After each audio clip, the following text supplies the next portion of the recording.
Okay, so now we are starting with your new subject law. So basically सबसे पहले हम start करेंगे what is law. We will move then further. पहले law से शुरू करते हैं, then we will move to particular subject. What is law? Understand when we use the word law, law means कानून. हिंदी में बोलते हैं इसको कानून. कहाँ से आया ये शब्द, कहाँ से आया, इसके मायने क्या है, मीनिंग क्या है, इसको हमें समझना पड़ेगा. जब हम बोलते हैं law, most of you might already know what is law. Law का मतलब होता है रूल्स एंड रेगुलेशन जो रिटन में होते हैं. Rules and regulation which are in written and which are same for everyone. Law का मतलब क्या है? कुछ लिखे हुए रूल्स एंड रेगुलेशन. ये एक आज का कॉन्सेप्ट नहीं है, ये 21st सेंचुरी का कॉन्सेप्ट या 1920th सेंचुरी का कॉन्सेप्ट नहीं है. ये जब से दुनिया शुरू हुई है तब से कॉन्सेप्ट चलता आ रहा है. अगर हम थोड़ा सा पीछे जाएं, अगर हम किंग रूल की बात करें, जब हमारे यहाँ राजा का शासन होता था, किंग रूल होता था, तब भी लॉ था. बट वो लॉ थोड़ा सा पार्शियल हो जाता था. राजा के लिए अलग था, किंग के लिए अलग था, और प्रजा पब्लिक के लिए अलग था. ये लॉ होता था उस टाइम भी. उस टाइम क्या होता था, किंग जो बोल देता था वो कानून होता था. There was not written. Since it was not written तो ये पार्शियल था. राजा के जो मन में मूड के हिसाब से वो सजा दे देता था. ठीक है. और कानून रिटन नहीं था. तो थोड़ा सा हम और ज्यादा अपग्रेड हुए, एजुकेट हुए हम लोग.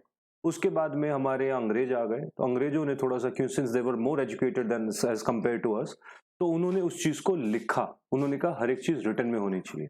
बट उस वक्त भी लॉ इतना फिल्टर्ड नहीं था. एक किताब बना दी गई जिसमें सब कुछ था. अर्थशास्त्र टाइम से चल रहा है हमारे यहाँ लॉ. अर्थशास्त्र सुना ना नाम, 4th BC से लॉ चलता आ रहा है.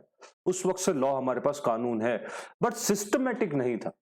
जैसे जैसे हम लिबरल होते जा रहे हैं, ग्लोबल होते जा रहे हैं, हमारी चीजें सिस्टमेटिक होती जा रही है. मोर एजुकेट होने पर सिस्टम ज्यादा अच्छा बन रहा है. क्लियर? तो उसमें और क्लियरिटी लाते हैं. Let's understand. तो जब अंग्रेज आए तो अंग्रेजों ने भी कानून बनाया, बट कानून इतने फिल्टर्ड नहीं थे. उन्होंने एक किताब बना दी और उसी एक ही किताब के अंदर इनकम टैक्स, जो उस वक्त का लगान होता था, लगान, ठीक है, इनकम टैक्स डाल दिया, पार्टनरशिप भी, कंपनी भी, एंड कॉन्ट्रैक्ट भी एक ही बुक में. And it was difficult. उसके लिए मुश्किल था कि उस किताब में ढूंढ पाना कि कॉन्ट्रैक्ट के लिए क्या और पार्टनरशिप क्या. But it was difficult, but impossible नहीं था. मुश्किलों के साथ होता जा रहा था. सिस्टम इतना अच्छा नहीं था. फिर ब्रिटिशर्स ने इसको और फिल्टर किया और अच्छे तरीके से. उसी वक्त से हमारे यहाँ अलग अलग बुक्स बनाई गई. जैसे पार्टनरशिप एक्ट आई अलग से, कंपनीज एक्ट आई अलग, इनकम टैक्स अलग, सेल्स ऑफ गुड्स एक्ट अलग, एक्साइज अलग, कस्टम अलग, सब चीजों के अलग अलग बुक्स बनाए गए. तो उन अलग अलग बुक्स को नाम दिया गया कानून, दैट इज लॉ. पर्टिकुलर चीज के लिए, जैसे इनकम टैक्स का अलग लॉ है, कंपनी का अलग लॉ है, पार्टनरशिप का अलग है, सेल्स का अलग है, कॉन्ट्रैक्ट का अलग है, नेगोशिएबल के लिए अलग एक्ट आया, हर एक चीज के लिए अलग. क्रिमिनल के लिए अलग आ गया, सिविल के लिए अलग आ गया, Indian penal code, CRPC, CPC, हर एक चीज के अलग कानून बना दिए गए. ठीक है. तो ये तो था लॉ का, कि लॉ का ओरिजिनेशन कहां से हुआ और जरूरत क्यों आई हमें. राइट. तो आज की डेट में अगर हम बात करें, लॉ क्या है? Law is basically systematic rules and regulation in return. सबसे इंपॉर्टेंट चीज क्या है? Return. Law is a systematic rules and regulation in return. ये तो हो गया लॉ. बट लॉ को ढूंढने के लिए, मैं बहुत बेसिक में जा रहा हूं, अभी सब्जेक्ट स्टार्ट करते हैं अभी, क्योंकि कुछ लोग बहुत फर्स्ट टाइम कर रहे हो आप. तो लॉ को ढूंढने के लिए, क्या वो इतनी मोटी किताब एक आदमी अगर ढूंढना चाहे तो उसके लिए बहुत मुश्किल होगा?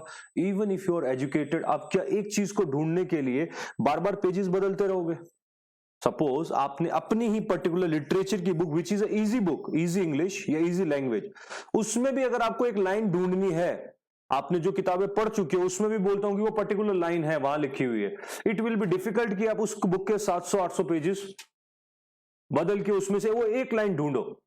और ये आपका डेली बेसिस का काम है. अगर आप एडवोकेट हो या आप लॉयर हो या कॉर्पोरेट लॉयर या कोई भी आपका प्रोफेशनल हो, रोज दिन और रात का काम है ये. तो आप तो बस वो किताबें पलटते रह जाओगे.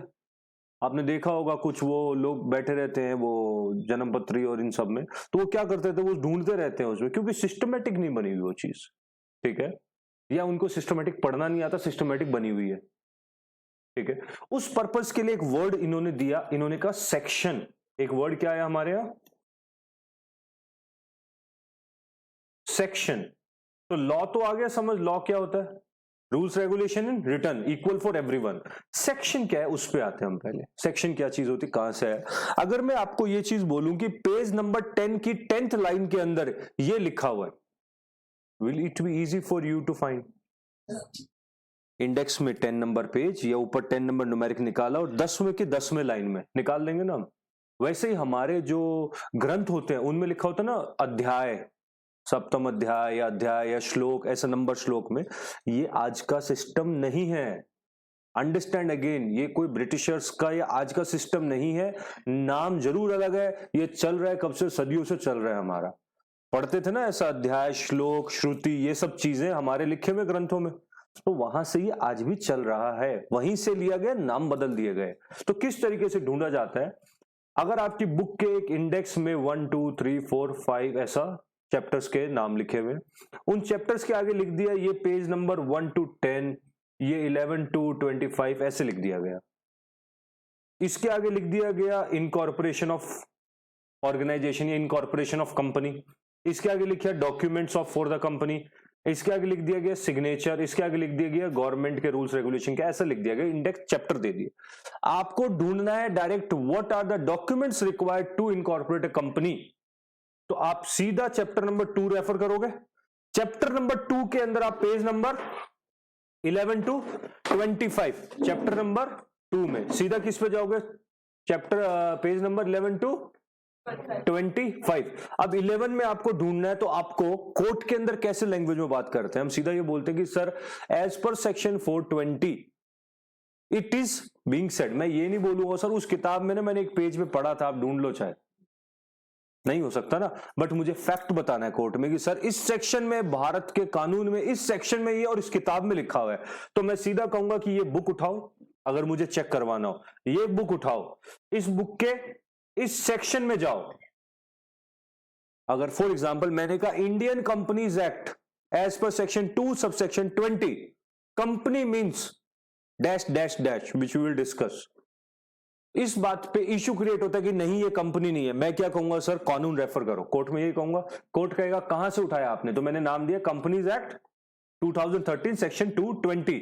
तो कोर्ट का एक आदमी कंपनीज एक्ट की बुक लाएगा, कंपनीज एक्ट के इंडेक्स देखेगा कि सेक्शन 2 कौन से पेज पे लिखा हुआ है। तो सेक्शन 2 लिखा हुआ है फॉर एग्जांपल पेज नंबर 3 पे, पेज नंबर 3 पे लिखा हुआ है, तो हम क्या करेंगे पेज नंबर 3 पे जाएंगे और सेक्शन 220 को चेक करेंगे। सेक्शन 220 मिला, 220 को पढ़ेंगे, क्या वो हमारी जो मैंने बात बोली अगर वो सच है तो मैं केस मेरे फेवर में, ये बात मेरे जीतना हारना तो अलग बात है, बट ये बात मेरे फेवर में आ गई। एग्री।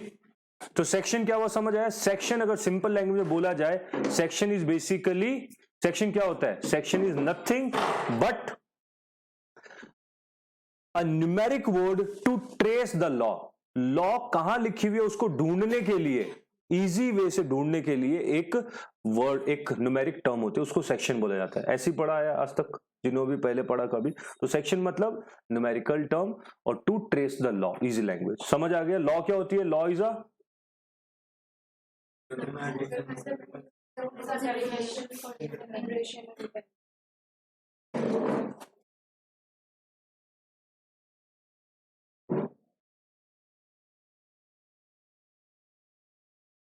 लॉ समझ आ गया ना, written rules and regulation. Section क्या होते हैं, टू ट्रेस द लॉ।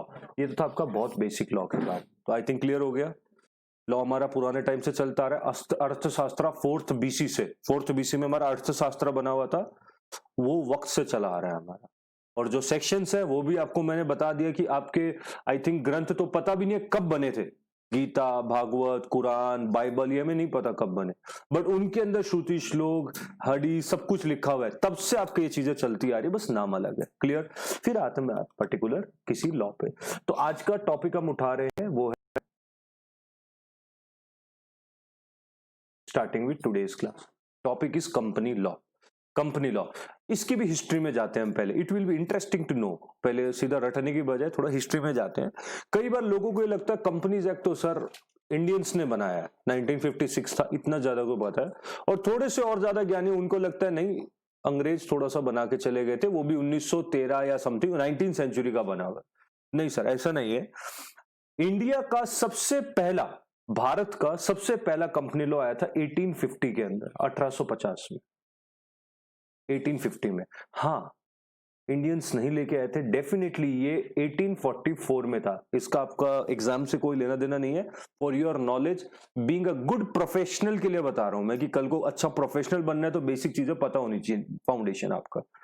1844 के अंदर आपका सबसे पहला 1844 के अंदर ब्रिटिश कंपनी लॉ था, एक जॉइंट स्टॉक कंपनी का 1844 का एक लॉ था।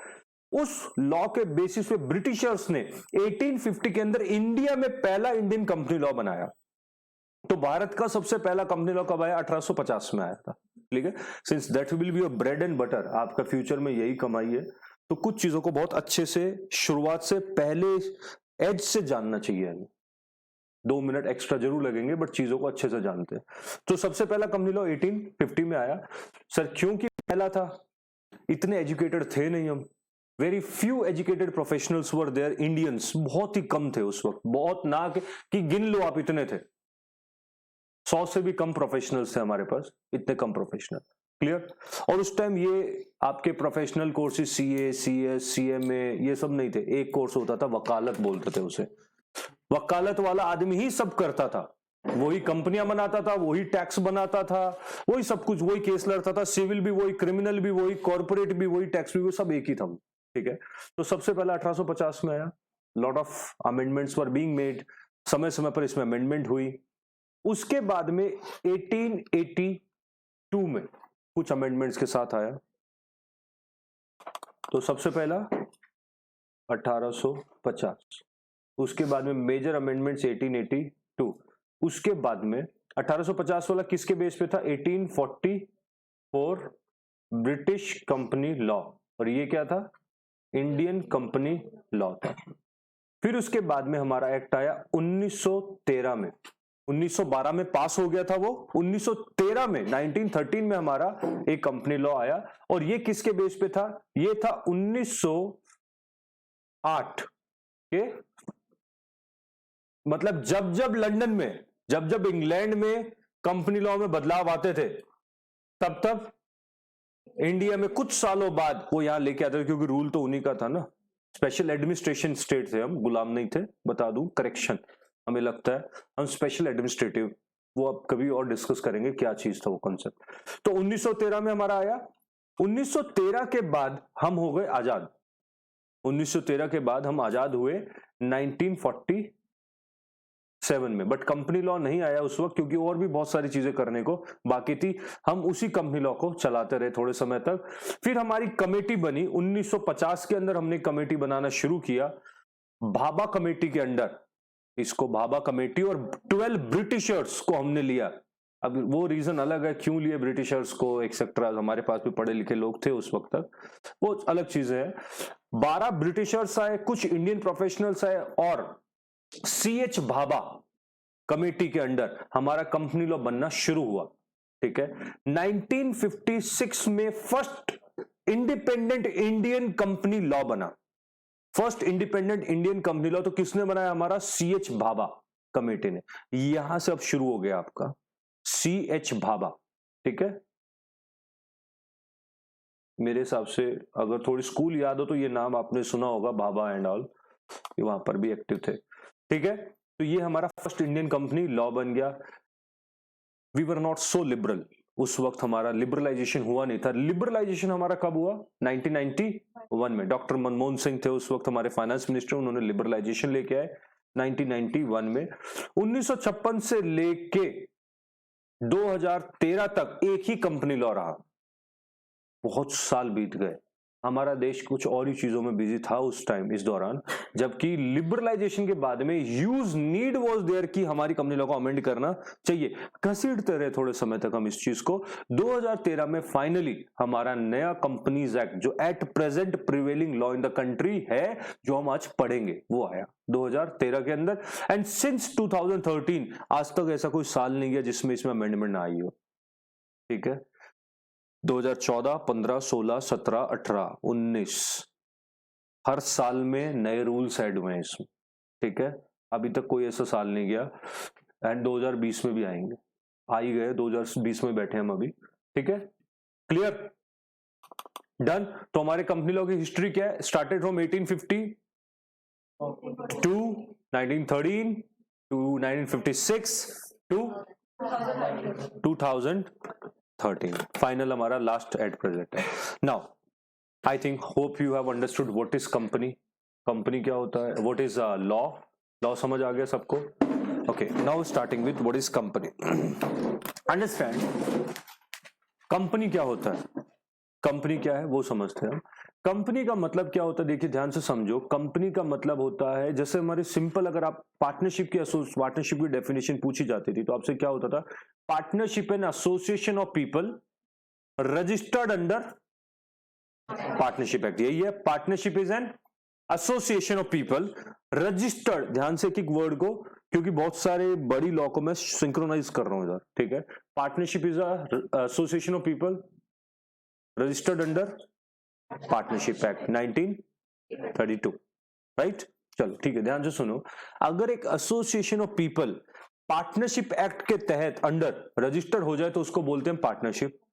एक एसोसिएशन अगर सोसाइटीज एक्ट में रजिस्टर हो जाए तो सोसाइटी. एक एसोसिएशन अगर कंपनीज एक्ट के अंडर रजिस्टर हो जाए तो वो. डेफिनेशन तो बहुत सारी बना सकते हैं, बट सिंपल आपको एग्जाम के लिए बता रहा हूं क्या रहेगा. Association of people, association of persons registered under companies act 2013 is a company. Simple. थोड़ा सा एक्ट में बदलाव आएगा क्योंकि 1% कंपनी आ चुका है अभी. मैं उसको एक बार साइड करके बेसिक बता रहा हूं आपको पहले. तो कंपनी मीन्स व्हाट, भाई नोट्स जरूर अच्छे अच्छे बनाना आप अपने. Company means what,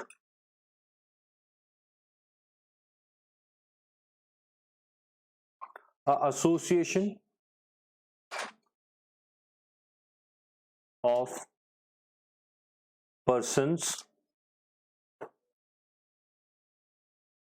registered under Companies Act 2013. इसमें एक मिस्टेक हो गई है, मुझसे नहीं.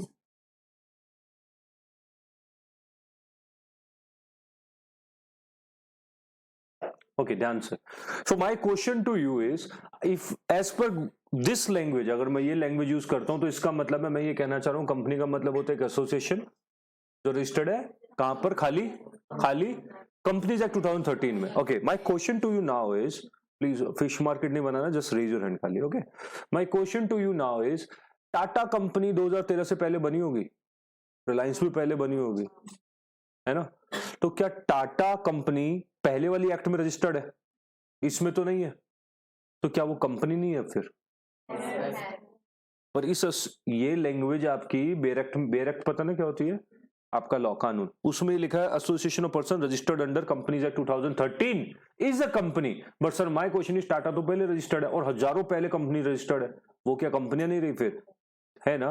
तो उसके लिए इन्होंने एक लाइन जोड़ दी, कंपनीज एक्ट 2013 और any previous law prevailing in the country, और any previous law prevailing in the country.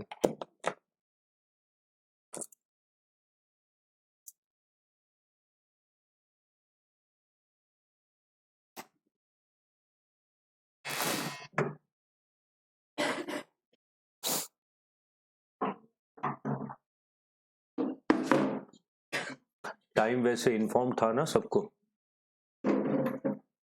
बाद में बात करेंगे इस बारे में.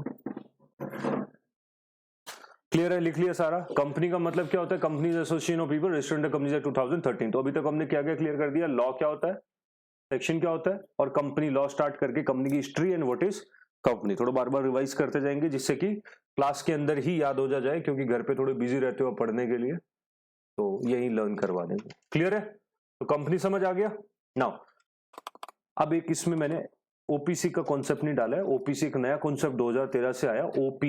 ओपीसी होता है 1% कंपनी. तो यहां तो एसोसिएशन ऑफ पर्सन बोला ना, बट ओपीसी के अंदर association of person he, a single person can also form the company. ठीक है, और ये सारी बातें कौन से सेक्शन में लिखी हुई है, 2 सबसेक्शन 20. सर ये एक ऐसा सब्जेक्ट है जिसमें आपको एक भी सेक्शन छोड़ना नहीं, एक सिंगल सेक्शन भी आपको नहीं छोड़ना है.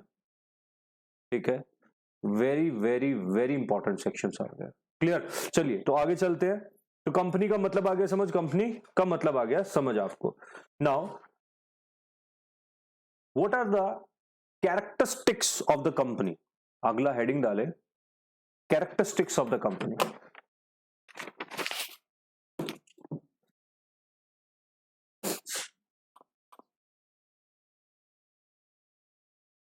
ओके, ये थोड़ा सा समझते हैं कंपनी के क्या क्या कैरेक्टरिस्टिक्स है। एक बार एक कंपनी रजिस्टर हो जाती है तो उसके कैरेक्टरिस्टिक्स क्या क्या होते हैं। देखिए कंपनी जो होती है ना, उसकी लायबिलिटी क्या होती है, लिमिटेड लायबिलिटी। कंपनी की लायबिलिटी क्या है, लिमिटेड।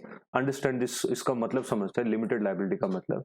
अगर for example mister X Y Z तीन लोग मिलके कंपनी बनाते हैं, 5 लाख 5 लाख और 5 लाख, ठीक है, बट कंपनी का 15 लाख की कैपिटल और कंपनी ने 85 लाख का लोन लिया बैंक से। बैंक दे देता है आपके काम को देख के, कंपनी का टोटल पैसा कितना हो गया, इन्होंने इन्वेस्ट किया और पूरा का पूरा लॉस हो गया, डूब गया। देखो why I am explaining this, because सबको पता तो है लिमिटेड लायबिलिटी है, but when it comes to की लिमिटेड लायबिलिटी क्या है वो बस समझाओ आप मुझे, वो नहीं समझा सकते। तो एक हर एक चीज को एग्जांपल और न्यूमेरिक टर्म से समझना है हमें। बेसिक चीज में लिमिटेड लायबिलिटी का मतलब किस सेंस में है, कब आएगी लायबिलिटी उसकी लिमिटेड। लिमिटेड कंपनी की लायबिलिटी लिमिटेड कैसे है, हम क्या समझते हैं, लायबिलिटी ऑफ डायरेक्टर या person who are enjoying the company, जो चला रहे हैं उनकी लिमिटेड है, वो मेरे दिमाग में समझ। मैंने कहा कंपनी की लायबिलिटी लिमिटेड है। What do you mean bye limited liability of company, वो समझते हैं। कंपनी की लिमिटेड कैसे हुई, 15 लाख तो इस कंपनी के जो डायरेक्टर है या कंपनी के प्रमोटर उन्होंने लगाया, 85 का लोन लिया, 1 करोड़ का बिजनेस किया और पूरा पैसा डूब चुका, मतलब ये क्या हो गया, लॉस, जीरो हो गया। नाउ द क्वेश्चन इज, क्या बैंक अपने 85 रिकवर करने के लिए कंपनी को कांटेक्ट करेगा, अंडरस्टैंड माय लैंग्वेज, कांटेक्ट तो करेगा। कंपनी कहेगी मेरे पास पैसा नहीं है, तो क्या बैंक ये कह सकता है कि मैं आप तीनों से ये पैसा लूंगा, एक्स वाई और जेड, आप तीनों मिलकर मुझे ये पैसा दो ना। कंपनी बोल दे, क्या एक्स वाई जेड कानूनन उनको फोर्स किया जा सकता है कि तुम पैसा दो, नहीं बोला जा सकता। तो that is why I said liability of company is limited. Company की लायबिलिटी लिमिटेड कैसे है, कंपनी की लायबिलिटी लिमिटेड ऐसे है कि कंपनी, अच्छा कंपनी के पास जो एसेट्स है क्या वो बेच सकता है बैंक, हाँ। कंपनी की liability limited up to their assets और कैपिटल, एक ही बात है ना, क्योंकि कैपिटल ही एसेट्स में लगा हुआ है, बैलेंस शीट अगर आप समझ पाते हो। क्लियर, तो लायबिलिटी इज लिमिटेड। एग्जांपल सारे नोट करते रहना साथ साथ में।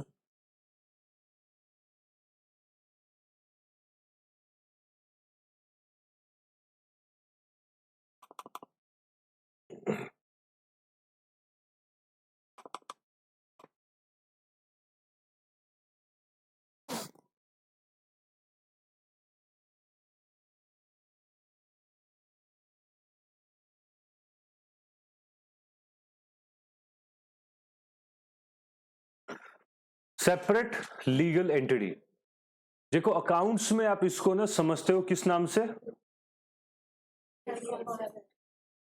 बिजनेस एंटिटी नाम के कॉन्सेप्ट से अकाउंट्स में समझ लेते हो। अकाउंट्स तो बेसिक सबको पता है, बिजनेस एंटिटी मतलब मैं अलग और बिजनेस ओनर अलग और बिजनेस अलग, उससे समझते हो आप इसे।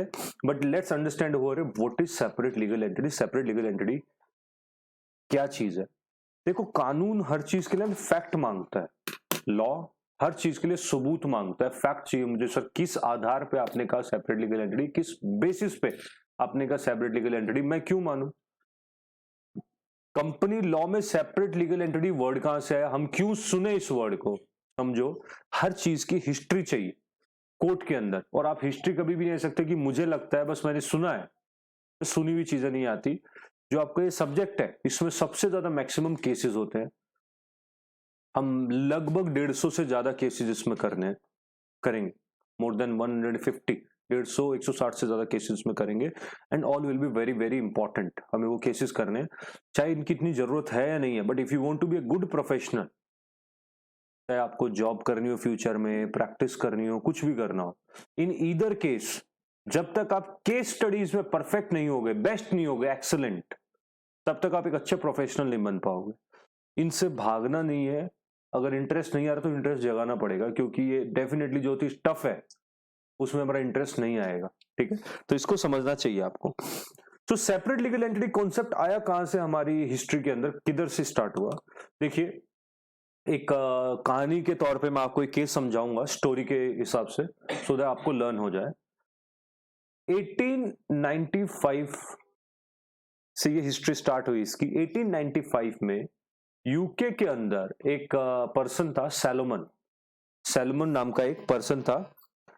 Salomon was a shoe manufacturer, leather के जूते बनाता सैलोमन, और कुछ सालों से वो प्रोप्राइटर कंसर्न, समझते हो, प्रोप्राइटर, सोल प्रोप्राइटर, अपने ही अकेला एक छोटी दुकान चलाता था। बहुत सालों तक उसने वो काम स्टार्ट रखा, ठीक है। आफ्टर सर्टेन ईयर्स उसका बिजनेस काफी बढ़ चुका था, मतलब एक्सपेंड हो गया। तो उसने सोचा कि क्यों ना मैं एक कंपनी खरीद लूं, तो खरीद लूं वर्ड से मतलब क्या सर आपका? खरीद लूं का मतलब पहले जमाने में, या आज भी इनफैक्ट कंपनियां बनी बनाई भी खरीद लेते हैं हम। जैसे आपकी कंपनी बनी हुई है, कंपनी की, जैसे सुना ना व्हाट्सएप खरीदा गया, खरीद लिया ना व्हाट्सएप, फेसबुक ने पूरा का पूरा। अब फेसबुक व्हाट्सएप किसका हो गया? देखोगे उसके नीचे भी अब लिखा आने लग गया, फेसबुक लिखा आने लग गया ना। काफी लेट किया उन्होंने, बट फाइनली अपना नाम टैग चिपका दिया उन्होंने उसमें, ठीक है, बाय वट एवर रीजन। तो उन्होंने खरीद लिया एज इट इज उसको, और उसमें अपना काम करने लग गए। वैसे ही सैलोमन ने सोचा नई बनाने के बजाय क्यों ना मैं पुरानी कंपनी ही खरीद लूं, ठीक है। एज अ स्टोरी समझाऊंगा, केस स्टडी की लैंग्वेज सेकंड राउंड में, क्योंकि फर्स्ट टाइम कोई केस कर रहे हो आप तो अच्छे से समझ आए। The first case of your life. So 1895 में सैलोमन जूते बनाता था, छोटा एक ऑर्गेनाइजेशन प्रोप्राइटरी कंसर्न में करता था। काम बढ़ चुका था उसका, और काम बढ़ने की वजह से उसको रियलाइज हुआ कि अभी काम इतना एक्सपेंड हो गया कि I should have a limited liability होनी चाहिए, क्योंकि इतना बड़ा बिजनेस है, बहुत सारा घाटा भी हो सकता है और मेरे घर बार बिक सकते हैं। I should secure my self first. उन्होंने डिसाइड किया कि क्यों ना मैं एक कंपनी खरीद लूं, एक कंपनी की जरूरत है मुझे। सैलोमन ने मार्केट में कंपनी की सर्च की, ठीक है, और सैलोमन को एक कंपनी मिल गई। एक अजम्पशन लेनी है अब आपको यहां पर, हमने ये समझना है अभी कि company is a slave. Company बोल सकती है और वो स्लेव है, जस्ट 2 मिनट के लिए समझना है आपने, ठीक है। तो यहां पर कौन है? सैलोमन, ठीक है। सैलोमन नाम का एक पर्सन था, और एक कंपनी मिल गई उसे, और उस कंपनी का एक मालिक भी है, सैलोमन ने कंपनी को बोला, the dear company, I want to purchase you, मैं तुम्हें खरीदना चाहता हूं, क्या तुम बिकना चाहोगी या बिकना चाहोगे?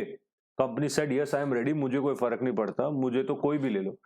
तो सैलोमन ने कहा कितने रुपए? इसने कहा मेरी कॉस्ट है 39,000 पाउंड्स, अगर तुम ये मेरे करंट ओनर को दे दोगे तो मैं आपकी हो जाऊंगी, ठीक है। सो पाउंड्स, यूके की currency pound. Salomon said okay fine, I will pay 39,000 pounds, तुम ये एक्स को देके you will be mine.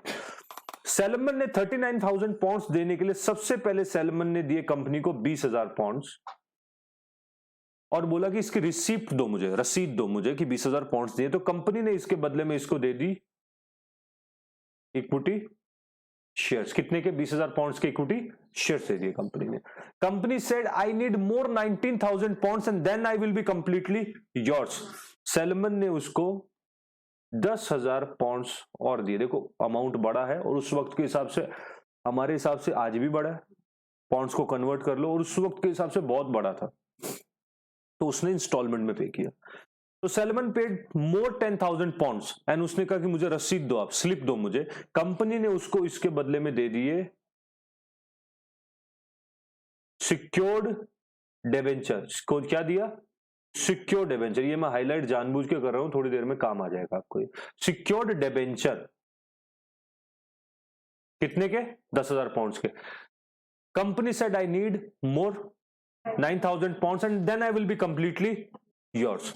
Salmon paid more 9,000 pounds. Salmon ने 9,000 पाउंड्स और दिए और बोला इसकी मुझे रसीद दो। तो कंपनी ने उसको एक नॉर्मल रसीद देके और उसको क्या बना दिया कंपनी के लिए? Working capital, day to day use के लिए 9,000 पाउंड्स रख लिए इन्होंने। Is that clear? अब एक आदमी पिक्चर से बाहर हो गया जिसका नाम है मिस्टर एक्स। कंपनी किसकी होगी? कंप्लीटली कंपनी हो गई पूरी सैलोमन की। एग्री? ये बाहर हो गया, डन। नाउ कंपनी के पास कितने पैसे आ गए? 39,000 पाउंड्स और सैलमन ने इसके अंदर काम शुरू कर दिया। और ये कौन से ईयर है? 1895। अज्यूम करते हैं 1895 जनवरी की बात है और कैलेंडर ईयर चलता था उस टाइम पे, कुछ अजम्पशन समझने के सैलमन ने इस कंपनी को करना शुरू कर दिया और ये कंपनी को उसने 1895 जून तक इस कंपनी को सही से चलाया और जून में उसने और पैसे की जरूरत हुई, जून में उसे और पैसे की जरूरत हुई तो उसने 7,000 पाउंड्स मार्केट से उधार लिए, आपसे मुझसे ऐसे नॉर्मल लोगों से इसने उधार ले लिए। इसको बोलूंगा मैं अनसिक्योर्ड क्रेडिटर, जो ब्याज पे पैसा नहीं देते, उन लोगों से 7,000 पाउंड इसने ले ली और कंपनी को फिर से इसने रन करना शुरू कर दिया। 1895 दिसंबर मतलब ईयर कंप्लीशन पे इसने कंपनी को क्या डिक्लेयर कर दिया? दिवालिया, इंग्लिश में इंसॉल्वेंट, कि अभी कंपनी के पास कोई पैसा नहीं है। और इसने इसी महीने में कंपनी के सारी की सारी एसेट्स को सेल करके इसने पैसा उठाया और सारा पैसा इसको मिला 6,000 पाउंड्स। कंपनी के एसेट्स को बेच के 6,000 पाउंड्स इसने रेज कर लिया। होल्ड ऑन, यहां तक ऊपर दोबारा बताता हूं। Salmon was a shoe manufacturer and Salmon started his company. Salmon bought his company at 39,000 pounds. 20, 10 and 9 के रेशियो में उसने पेमेंट की अलग अलग चीजों के लिए। 10,000 के लिए उसने सिक्योर्ड डिबेंचर ले लिए एंड उसने पैसा दे दिया। And then he took unsecured loan from the market after 6 months और आफ्टर सम टाइम ही, देखो ये डेट्स और मंथ और ये सारा मेरा बनाया हुआ है, ठीक है, तो वो ऐसे ही है समझने के लिए आपके। वैसे है 1895 का, ये जनवरी दिसंबर नहीं है उसमें। ओके नाउ, तो उसने 6 महीना के करीब कंपनी चलाई, सम टाइम कंपनी चला के उसने अनसिक्योर्ड लोन लिया 7,000 पाउंड्स का और उसके बाद में उसने और थोड़े दिन कंपनी चलाई, लगभग 6 महीने, और कंपनी को इंसॉल्वेंट डिक्लेयर करके कंपनी की सारी एसेट्स को बेच के 6,000 पाउंड्स उसने मार्केट से फिर से इकट्ठा कर लिया। अब ये 6,000 pounds, my question is who should receive, who should, जिसे पूछो वो बताना, who should receive this 6,000 pound, को किसको मिलना चाहिए 6,000 पाउंड, किसको मिलना चाहिए? हाँ नहीं, कंपनी तो खत्म हो गई, इंसॉल्वेंट हो गई कंपनी। कंपनी कहती है मेरे पास पैसा नहीं है। अब कंपनी को कुछ लोगों को पैसा देना है, एक तो सैलमन को देना, मैंने यह कहता है कंपनी इंसान समझना, ऐसा कंपनी बोल सकती है, ठीक है। तो कंपनी को कुछ लोगों को पैसा देना है। कंपनी को दो लोगों को तो प्रायोरिटी पे देख लो, एक तो ये जिन्होंने 7,000 पाउंड उधार लिए थे, ये अनसिक्योर्ड, और एक सिक्योर्ड, ये भी उधारी है, क्रेडिटर है ना, ये भी एक तो सिक्योर्ड क्रेडिटर है। सिक्योर्ड डिबेंचर को क्या बोलते हो आप? सिक्योर्ड क्रेडिटर, और नीचे वाले अनसिक्योर्ड। माय क्वेश्चन इज किसको पैसा मिलना चाहिए पहला? हाँ गलत, गलत, हाँ answer is I don't know who is that person. पैसा किसको मिलना है, जो लैंग्वेज में बोल रहा हूं वो answer is you are also right, पर जो मैं बोल रहा हूं वैसी लैंग्वेज याद करो। पैसा मिलना चाहिए सिक्योर्ड या अनसिक्योर्ड को? सिक्योर्ड को। सबसे पहले पैसा किसको मिलना चाहिए? अगर हम सैलमन बोलेंगे तो सैलमन ने ही तो कंपनी में फ्रॉड किया और सैलमन ही पैसा लेके जा रहा है, तो गलत है। कोर्ट ने क्या कहा? जो सेम क्वेश्चन कोर्ट में उठा। So now as you are saying, even I also accept, and history ने यही एक्सेप्ट किया कि ये 6,000 पाउंड किसको मिलने चाहिए? सिक्योर्ड डिबेंचर होल्डर को ये मिलने चाहिए, और वो दे गए और इन्होंने मैटर को क्लोज कर दिया। बट ऐसा मैटर क्लोज हुआ नहीं। हुआ क्यों नहीं? क्योंकि they went to House of Lord. House of Lord, House of Lord ना कि मंदिर नहीं, वहां के कोर्ट को क्या बोलते हैं? हाउस ऑफ लॉर्ड बोलते ना, माय लॉर्ड, ठीक है। हाउस ऑफ लॉर्ड में गए, इन्होंने एक अपनी पिटीशन डाली। इन्होंने कहा कि sir it's a one man company, it's a one man company, Salomon himself was running the whole company, entire virtual capital Salomon के पास पड़ी थी और उसने कंपनी को इंसॉल्वेंट डिक्लेयर करके खुद ही सारा पैसा ले गया और हमारा और अलग ले गया। अपना तो सारा निपटा दिया, प्लस हमसे और लिया और वो भी ले गया, हमारा पैसा भी ले गया। कोर्ट सेड हाउ, सैलोमन ने कैसे लिया? सैलमन ने पैसा नहीं लिया। कंपनी को किसको देना चाहिए पैसा? पहला हमने कहा कि सबसे पहले सिक्योर्ड को मिलना चाहिए। Who is secured? I don't care who is secured debenture holder, हमें कोई फर्क नहीं पड़ता। पहली प्रेफरेंशियल पेमेंट किसको होनी चाहिए इंसॉल्वेंसी के टाइम पे? सिक्योर्ड को। क्या कंपनी ने वही की? हाँ कंपनी ने वही की, तो कोर्ट ने कहा गलत कुछ भी नहीं किया। कंपनी अलग है, सैलमन अलग है। मैंने 7,000 पाउंड के अनसिक्योर्ड क्रेडिटर क्या बोला कि सर ये गलत हो रहा है, सैलमन खुद ले गया है पैसा, तो कोर्ट ने क्या कहा? सैलमन खुद नहीं ले गया है, आप गलत इंटरप्रेट कर रहे हो, इसको ऐसे बोलो कंपनी ने सिक्योर्ड डिबेंचर होल्डर को दिया। तो मैंने कहा कि सर दोनों एक ही तो है, ये सैलमन ही तो चला रहा है सारी कंपनी। तो कोर्ट ने कहा नहीं, दो अलग अलग है, ये कंपनी अलग है और सैलमन अलग है। तो यहां जो बीच में जो चीज है कंपनी और सैलमन अलग है के बीच में क्या आ गया वर्ड? Separate legal entity. आप ये नहीं कह सकते सैलमन और कंपनी एक ही आदमी है, आप ये नहीं कह सकते सैलमन और कंपनी एक ही आदमी है। सैलमन अलग है, चेयर लेके आओ बाहर से, चेयर। सैलमन अलग है और कंपनी अलग है, आप ये चीज कभी भी नहीं बोल सकते हो। आ गया समझ? आ गया पॉइंट समझ? तो यहां बीच में क्या आ गया? Separate legal entity. अगर हम इस वर्ड को अब डिकोड करें, सेपरेट लीगल एंटिटी वर्ड को अगर डिकोड करें हम, तो क्या समझ आएगा इसमें? सेपरेट लीगल एंटिटी वर्ड में सेपरेट अलग, लीगल लीगल एंटिटी। कानून की नजर में, हिंदी में कानून की नजर में ये एक अलग से पर्सन है। क्या हम भी एक पर्सन है कानून की नजर में? हम एक पर्सन है कानून। हमारा आईडी कार्ड बना ना, आधार कार्ड बना, तो हम कानून की नजर में हमें एक नंबर दिया गया है। आप इंडियन गवर्नमेंट के रिकॉर्ड में आप राम श्याम मोहन सीता गीता नहीं हो, आप इंडियन गवर्नमेंट के रिकॉर्ड्स में क्या हो? 10,001, 10,002, 10,003, 10,006, ये नंबर है आपकी आइडेंटिटी। सिस्टम आपका नंबर से समझाता है कि आप कौन से नंबर में, आपका पासपोर्ट नंबर, आधार नंबर, या नाम से समझ आता है कि निखिल महेश्वरी राम श्याम, ऐसे से नहीं है। इंडियन गवर्नमेंट में, इंडियन गवर्नमेंट आपको नंबर डालेगी और आपकी आइडेंटिटी रिवील होती है। वैसे ही आप जब नंबरों से एक पर्सन हो गवर्नमेंट में, तो ये भी नंबर के हिसाब से ये एक पर्सन है। आपका जो है यूआईडी है, यूनिक आइडेंटिटी नंबर है, और इनका है सिन, CIN, कॉर्पोरेट आइडेंटिफिकेशन नंबर। ये अलग अलग दो बातें। आ गया समझ? कोई सवाल है यहां तक तो पूछो। ठीक है, सो समझ आया सेपरेट लीगल एंटिटी। तो अभी तक 2 टॉपिक कर दिए हमने, वैसे तो बहुत सारे हो गए, पर कंपनी के कैरेक्टरिस्टिक्स में 2 हो गए। कौन से? फर्स्ट, सेकंड, ठीक है, थर्ड पे आते हैं। और क्या कंपनी के कैरेक्टरिस्टिक्स हैं? अच्छा, ये जो एक एक वर्ड बता रहा हूं ना, एक एक के ऊपर एग्जाम में क्वेश्चन आ जाता है कंपलसरी में, एक एक पॉइंट पे क्वेश्चन आ जाता है कंपलसरी में। ठीक है, जो केस बताया अच्छे से, आई थिंक लर्न हो गया, अब तक याद हो गया। ठीक है, वो याद कराऊं दोबारा। Salmon was a shoe manufacturer, 1895 proprietor concern था, एक कंपनी खरीदी 39,000 पाउंड्स की। पेमेंट कैसे की? 20:10 और 9 के रेशियो में पेमेंट कर दी। इक्विटी, सिक्योर्ड डिबेंचर और वर्किंग कैपिटल कैश में पिया।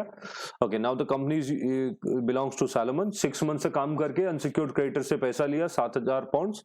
कंपनी के कुछ महीने काम करके कंपनी को इंसॉल्वेंट डिक्लेयर करके और एसेट सेल करके 6,000 पाउंड्स रेज करे, डन। और 6,000 पाउंड्स रेज करके और सिक्योर्ड डिबेंचर को कोर्ट में जब गए, तो कोर्ट ने कहा कि सेपरेट है, वो अलग है, ये अलग है। कंपनी ने सैलमन को नहीं दिए, कंपनी ने किसको दिए? क्लियर? ठीक है, कंपनी के और भी कैरेक्टरिस्टिक्स है जिसमें आप बोल सकते हो कंपनी इज आर्टिफिशियल पर्सन। क्या होता है वो समझाता हूं मैं। देखो, अगर हम बात करते हैं पर्सन की, तो पर्सन जो वर्ड है, पर्सन 2 तरीके के होते हैं। एक होता है artificial, natural person and artificial. Natural कौन होते हैं? जो होते हैं गॉड मेड, और आर्टिफिशियल होते हैं ह्यूमन मेड। एक होता है भगवान का बनाया हुआ और एक होता है इंसान का बनाया हुआ। ह्यूमन मेड कौन सी हो गई? जिसकी लायबिलिटी क्या है? Limited. Example company, LLP etcetera. और गॉड मेड कौन है? ह्यूमन। ठीक है, इंसान। ये पर्सन है, तो कंपनी कौन सी कैटेगरी में आती है? Company is artificial person. Hold on, एक छोटा सा क्वेश्चन, थोड़ा सा आउट ऑफ वे जा रहा हूं मैं, पर फिर भी पूछना जरूरी है अभी। कंपनी की डेफिनेशन क्या थी? Company is an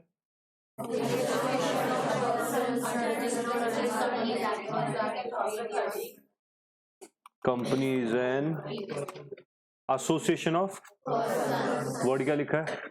person. मैंने नेचुरल पर्सन नहीं लिखा है यहाँ पर, मैंने नेचुरल पर्सन नहीं लिखा है, ध्यान से, ठीक है। मैंने कहा पर्सन। इसका मतलब क्या दो कंपनियां मिलके तीसरी कंपनी बना सकती है? हाँ, ध्यान रखना ये चीज, नहीं आया समझ में? कंपनी पर्सन मिलके बनाते हैं ना, तो दो पर्सन मतलब दो आर्टिफिशियल पर्सन भी, पर्सन तो दोनों ही आ गए, एक नेचुरल एक आर्टिफिशियल मिलके भी बना सकते हैं, एक नेचुरल एक आर्टिफिशियल भी कर सकते हैं ना। दो पर्सन चाहिए, कोई से भी आ जाओ आप, पार्टनरशिप में भी समझते हो आप ऐसी चीजें, ठीक है। तो तीन हो गए कंपनी के, limited liability, separate legal entity, artificial person, fourth perpetual succession. What is perpetual succession now? देखो, परपेचुअल सक्सेशन का मतलब समझो, परपेचुअल, PERPETUAL, सक्सेशन, सक्सेशन या सक्सेशन बोल रहे हो वैसे, SUCCESSION, परपेचुअल सक्सेशन। आपने अकाउंट्स में एक वर्ड पढ़ा है, गोइंग कंसर्न, सुना है? क्या मतलब होता है इसका? आप आओ या जाओ, बिजनेस तो चलता रहेगा। इसी को लॉ के अंदर बोल दिया गया, नाम क्या? Perpetual succession.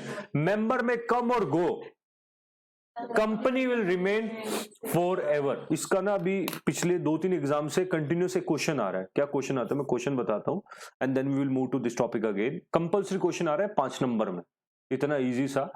जनरली क्या होता है, हम लोग फर्स्ट जो इंट्रोडक्शन होता है उसको बहुत हल्के में लेते हैं, छोड़ देते हैं।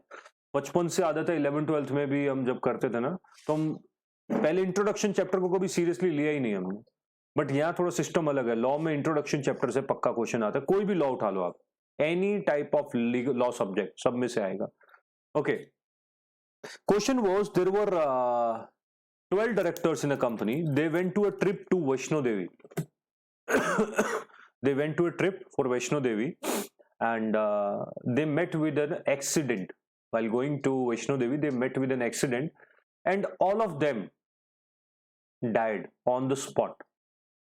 They were owning a company, XYZ Limited. Now, whether the company will run or that company will be over,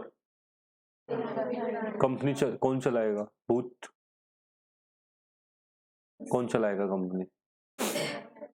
I am coming to that question, but अभी यहां तक इतना समझता था कि कंपनी नहीं मरेगी, क्योंकि सर ऐसा तो नहीं है मेरे मरने पे आप मरोगे, आपके मरने पे ये मरेंगे, ऐसा तो नहीं है ना। दो अलग अलग पर्सन है हम। आर्टिफिशियल को समझ लो कि वो आपके जैसा ही है, पर्सन है, कानून की नजर में पर्सन है ना वो, बस तो कानून में। तो क्या जरूरी है कि एक्स के मरने पे वाई मरेगा ही? तो तुम 12 मरे हो, लोग तो 13 थे टोटल। कैसे? 12 तो नेचुरल थे और एक आर्टिफिशियल था, तो तुम 12 के मरने पे 13वां आत्महत्या क्यों करे? सती प्रथा थोड़ी चल रही है, ठीक है? नहीं है ना वो। तो अपने को 13वां आदमी ऑटोमेटिक नहीं मरेगा, ऑटोमेटिक उसको मारना पड़ेगा, उसको मारना पड़ेगा। अगर आप चाहते हो कि वो जिंदा रहे, तो उनकी जो फैमिली है, लीगल हेयर है, वो आके कंपनी को चलाएंगे। वो भी नहीं है तो गवर्नमेंट आएगी, बट वो मरेगा नहीं, वो नहीं मरेगा, उसको मारना पड़ेगा। और मारने को नाम को बोला जाता है वर्ड डिसोल्यूशन, ठीक है? तो आंसर क्या होगा? No, company will not die, it will remain forever because of the concept of perpetual succession. Perpetual succession की वजह से कंपनी चलती रहेगी। कोई सवाल? समझ आ गया परपेचुअल सक्सेशन? डन। तो परपेचुअल सक्सेशन के नीचे वो एक क्वेश्चन भी बताया मैंने, वो भी लिख लेना, एग्जाम के लिए इंपॉर्टेंट क्वेश्चन है, वो आ जाता है उसमें। कंपनी की और भी कैरेक्टरिस्टिक्स है कंपनी, खैर ये कंपलसरी नहीं है, फिर भी मैं बता देता हूं। ये फीचर है बेसिकली कंपनी का। कॉमन सील, कॉमन सील क्या होता है? देखो, क्या कंपनी कॉन्ट्रैक्ट कर सकती है? क्या कंपनी कॉन्ट्रैक्ट कर सकती है? क्या आप कर सकते हो? अब मैं तो पक्का कर सकता हूं, हम रात दिन सामान खरीदते बेचते हैं तो हमारा कॉन्ट्रैक्ट होता है। हम पर्सन है इसलिए, कंपनी भी पर्सन है तो कंपनी भी कॉन्ट्रैक्ट कर सकती है। बट क्या कंपनी जब कॉन्ट्रैक्ट करेगी तो साइन कहां से करेगी? कंपनी के हाथ पैर नहीं है ना, कंपनी सिग्नेचर कैसे करेगी? तो कंपनी के सिग्नेचर की जगह क्या लगता है? स्टैंप। कंपनी के सिग्नेचर की जगह क्या लगता है? उसका स्टैंप लगता है, and that stamp is a common seal. Common seal बोला जाता है स्टैंप को, कॉमन सील होती है ये, क्लियर?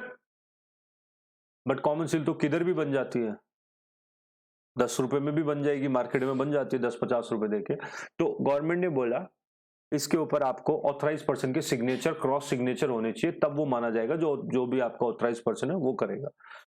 नाउ क्योंकि सिंस वैल्यू किसकी है इस पूरे कॉन्सेप्ट में, दो चीजें हुई, एक ये और दूसरा सिग्नेचर। वैल्यू ज्यादा किसकी है?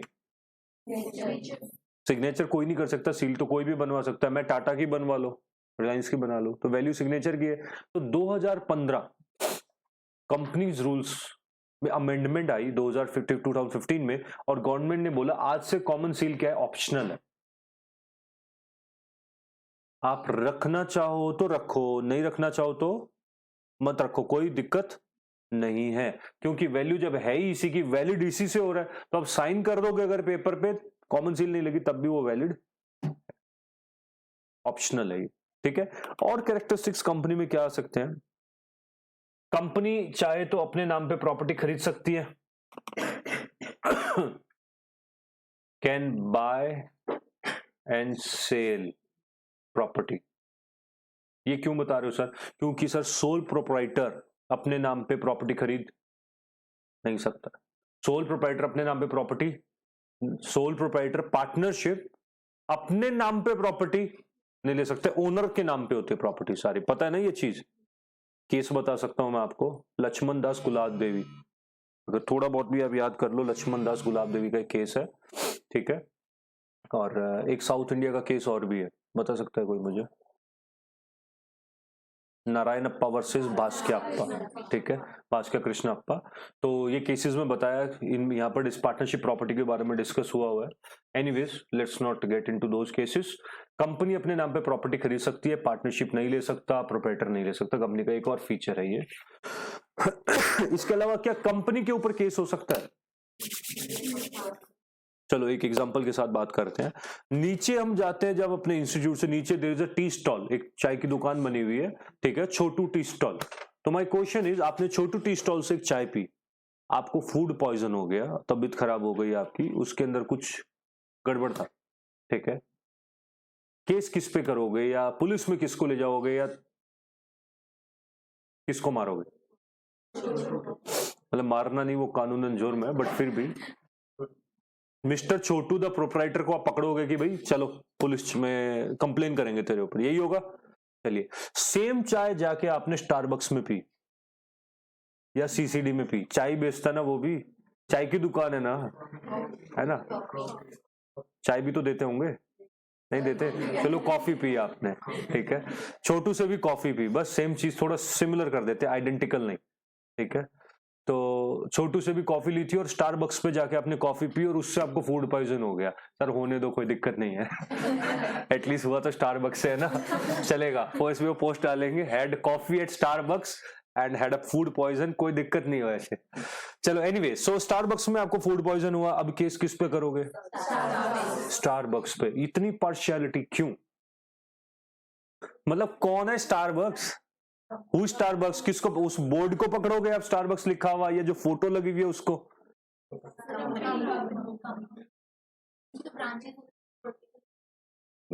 मैनेजर को? किसको? ना, मैनेजर की क्या गलती? सर कल को आपको आप पढ़ लिखे और स्टारबक्स में सीनियर मैनेजर एक्सेट्रा बन जाते हो, तो आपको तो हर कॉफी को टेस्ट कर करके देना पड़ेगा। मतलब जो कॉफी बनेगी आप चेक करोगे कि दूध फटा हुआ तो नहीं है। फाइनेंस मैनेजर दूध थोड़ी चेक करेगा, है कि नहीं? सो केस किस पे होगा? कंपनी को। रीजन क्या है उसका? क्योंकि अंडरस्टैंड, कंपनी पे केस होगा क्योंकि कंपनी एक पर्सन है। बार बार इस चीज को एक्सेप्ट कर लो, आसानी से समझ आएगा। कंपनी आपकी तरह ही एक पर्सन है, यहां एक पर्सन है, ठीक है, and that person is company. वो दिख नहीं रहा है, बस आर्टिफिशियल है, दिख नहीं रहा, हमारी बनावटी पर्सन है वो। तो केस किस पे होगा? स्टारबक्स। ओके, तो सर ऐसे तो फिर कंपनियां बच जाती होगी। मतलब वो कंपनी कहेगी हाँ हो गया फूड पॉइजन, मर गया, डाल दो जेल में, इसे ले जाओ, इसको उठाओ और डालो जेल के अंदर आप, है ना। हाँ ऐसा होता है बट इसके लिए भी प्रोविजन बना हुआ है जो हम अगले 5-10 मिनट में डिस्कस करने वाले हैं, कि ऐसे तो फिर हर कोई छूट जाएगा। हर कोई यही कहेगा ना, जैसे हमारे एक वो है विजय माल्या, यही कॉन्सेप्ट से बच गए, वो बचे तो नहीं खैर, बट बचना चाह तो इसी से रहे थे वो, कि किंगफिशर जो उनकी कंपनी थी, क्रेडिट लोन तो किंगफिशर ने लिया था, और किंगफिशर की लायबिलिटी क्या है, लिमिटेड कैपिटल थी, फॉर एग्जांपल 1 करोड़, लोन ले लिया 200 करोड़, बैंक मैनेजर से मिलीभगत से लोन ले लिया 200 करोड़, और 200 करोड़ को दूसरी कंपनियों में ट्रांसफर कर करके, see that's very easy, loss दिखाना तो आसान है, खर्चे दिखा दिए, वो लॉसेस दिखा के 200 करोड़ खत्म। बैंक जब लोन लेने आया तो उन्होंने कहा पैसा नहीं है, किसको दिया था, उन्होंने कहा किंगफिशर को, जा पकड़ ले किंगफिशर को, ठीक है, किंगफिशर को जाके पकड़ लो, तुम कोई दिक्कत नहीं है हमें, ठीक है। अब वो किंगफिशर को किधर पकड़े, आसमान में पकड़े, क्या करे वो, ठीक है। तो उन्होंने कहा किंगफिशर को पकड़ लो, तो बैंक वाले ने कहा हम इसकी एसेट्स बेच देंगे किंगफिशर की, पहले ही बेच चुका हूं मैं, ठीक है। अब क्या करें हम किंगफिशर के लिए, मैं तो जा रहा हूं लंदन, मैं लंदन जाके बैठ गया, तो ये था लिमिटेड लायबिलिटी का गलत यूज, मिसयूज हुआ था ये, वो सैलमन बनना चाह रहा था, बट हमारे यहां मोदी जी थे, उन्होंने कहा मैं बनने नहीं दूंगा, तो वो क्या उन्होंने उस चीज को बचाया कैसे, वो मैं भी बताता हूं आपको, पहले ये कॉन्सेप्ट पूरा करेंगे हम, ठीक है। Welcome to that, hold on that, note 1 बनाओ उसे, मैं दिमाग में आता हूं उस पर। आए इतने सारे फीचर समझ, कंपनी क्या अपने शेयर्स ट्रांसफर कर सकती है,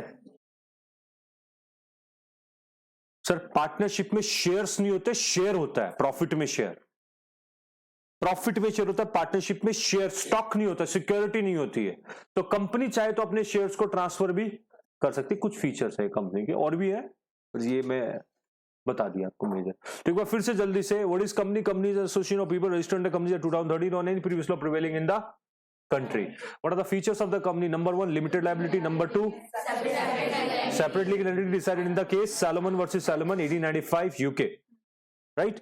Okay. उसके बाद में company is a perpetual succession. Company is an artificial person and company can has a common seal, transfer of shares, sue and be sued. क्या अच्छा जो मैंने स्टारबक्स वाला बताया उसका नाम है sue and sued, be sued.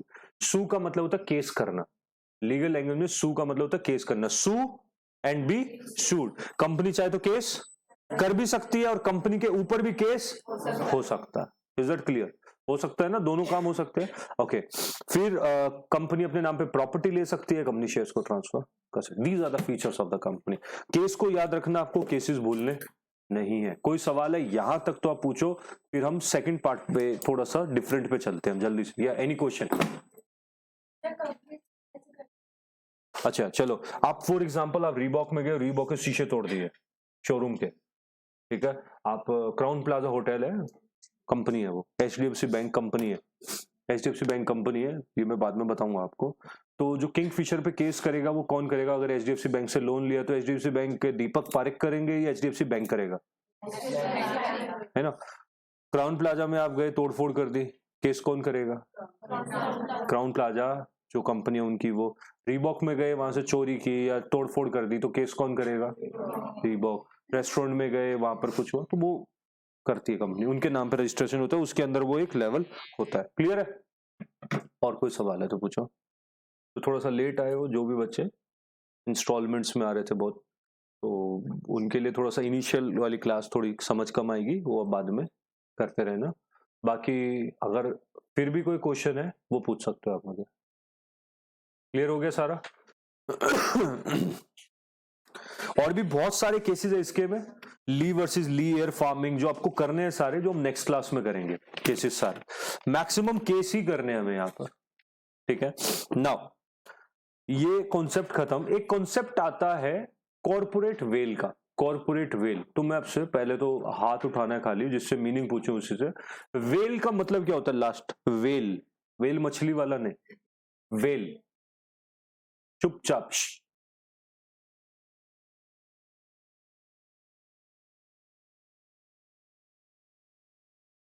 Well, any idea? Okay next. whale. Any idea? No idea. Okay, idea. Whale. No idea. Last two इधर. हाँ, घूंघट. और हटाना इतना जबरदस्त रटा हुआ. ठीक है, हटाना वर्ड तो करने दो. Okay okay, done. So I think सबका यही दिमाग में था. वेल का डिक्शनरी मीनिंग होता है घूंघट. वेल का डिक्शनरी मीनिंग होता है घूंघट. हमें यहाँ समझना है पर्दा. ठीक है, डिक्शनरी मीनिंग होता है घूंघट. बेसिकली वेल, जो घूंघट प्रथा हमारी होती है उसको बोलते थे वेल. चलो, उससे पहले एक छोटी सी स्टोरी समझनी है हमें. इसको समझने से पहले सपोज आप जाते हो केओडी, किंगडम्स ऑफ ड्रीम्स. ठीक है, since I only know that play जहाँ पे पपेट शो होता है, और भी कहीं होता तो वहां चले जाओ. तो suppose I am a puppet runner. मैं पपेट चलाता हूं एंड इधर एक पर्दा लगा हुआ है. यहाँ आप मुझे नहीं देख पा रहे हो, you can't see me. And इधर पपेट्स देख रहे हो. आप आते हो, मुझे 500 रुपए पकड़ाते हो, चेयर पे बैठ जाते हो शो स्टार्ट होने के लिए. सबने 500 रुपए दे दिए मुझे, इन्वेस्ट कर दिया आधे घंटे के शो के लिए, और आपने 500 रुपए दे दिए मुझे. I started playing with puppets. But मैं ठीक से नहीं कर रहा हूं, मैं मतलब कुछ कर ही नहीं रहा हूं, बस पड़ी हो ऐसे ऐसे कर रहा हूं. Your next move will be, आप मुझे अगर मुझे आप नेक्स्ट मूव क्या पपेट को बोलोगे कि ठीक से चल. अंडरस्टैंड, मजाक नहीं, वैसे सीरियसली समझो कि क्या आप उस पपेट को बोलोगे कि ठीक से चल, मुझे तेरा शो देखना है. और या आप पर्दा उठा के मुझे बोलोगे कि सर ठीक से चलाओ, पैसे दिए फ्री में नहीं देखना. मुझे बोलोगे ना, पपेट रनर को बोलोगे, राइट. इसको रिप्लेस करते हैं. पपेट कौन है? कंपनी. और मैं कौन हूं? डायरेक्टर. समझ आ गया अब क्या कहना चाह रहा हूं मैं? कंपनी सही काम या गलत काम खुद नहीं करती है, कोई ना कोई उससे करवाता है. तो जो मैंने कहा था ना जेल वाला, उस कंपनी को उठा के जेल में डाल दो. ठीक है, उससे रिलेट करना है भी, विजय माल्या से. ठीक है, अंडरस्टैंड. तो company is a just a puppet, और चलाने वाला कौन है? उसका डायरेक्टर है. जो भी गलत या सही काम है वो डायरेक्टर करते हैं उसके. डायरेक्टर कौन है? डायरेक्शन देने वाला. डायरेक्टर कौन है? डायरेक्शन देने वाला, चलाने वाला बेसिकली. ठीक है, ओके. तो नाउ अंडरस्टैंड वेल का मतलब क्या होता है. वेल का मतलब होता है घूंघट, पर्दा. इसके आगे एक वर्ड और जोड़ना आपने, कॉर्पोरेट वेल. हेडिंग डालिए corporate veil.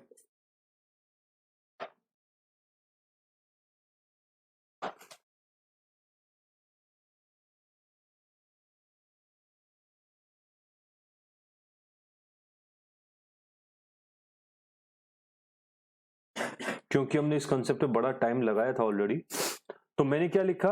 Corporate veil is equals to separate legal entity. Corporate veil is equals to separate legal entity. मतलब जब मेरे आगे पर्दा लगा हुआ है तो मैं अलग हूं आपकी नजर में. आप मुझे, स्टारबक्स के ओनर को आप नहीं जानते ना, मैं अलग हूं और कंपनी अलग है. पपेट रनर अलग है और पपेट्स अलग है. जब तक गड़बड़ नहीं होती तब तक. स्टारबक्स अलग है, स्टारबक्स का ओनर अलग है. तो corporate veil is equals to separate legal entity. इसी वर्ड को याद करना आने, corporate veil is equals to separate legal entity. Corporate veil की वजह से कौन सा कॉन्सेप्ट आया? क्योंकि आप रियल ओनर को देख नहीं पाते हो. सर आप मोस्टली कंपनीज के रियल ओनर को नहीं जानते हो. पेप्सी, पिज्जा हट, डोमिनोज, स्टारबक्स, केएफसी. दो केएफसी वाले की फोटो लगी है, बट फिर भी मतलब कहने का मतलब है कि आप ओनर को तो नहीं जानते ना किसको. You don't deal with owner, you deal with the company, right. तो कॉर्पोरेट वेल और सेपरेट लीगल एंटिटी दो अलग अलग. ठीक है, दो सेम ही बात है एकदम. अगर मैं बोलता हूं रिमूवल ऑफ कॉर्पोरेट वेल, तो can I say it is equals to removal of entity. हो सकता है ऐसा? एक ही बात है ये दोनों, है ना.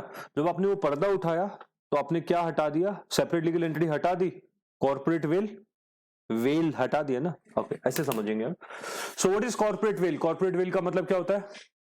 Separate legal entity. Removal of corporate well का मतलब क्या होता है? Removal of separate legal entity. What do you mean bye removal of separate legal entity? लिखो उसके बारे में थोड़ा सा, दो लाइनें. या फिर रिमूवल ऑफ कॉर्पोरेट वेल और removal of separate legal entity का एक ही मीनिंग है, लिखो उसके बारे में. when we remove the corporate veil, when we remove the corporate veil, when we remove the corporate veil, it makes company, comma members, comma directors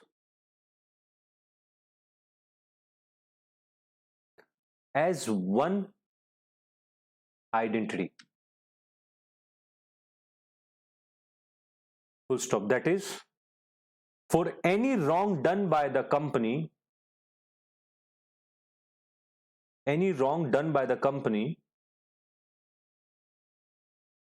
management shall be held responsible.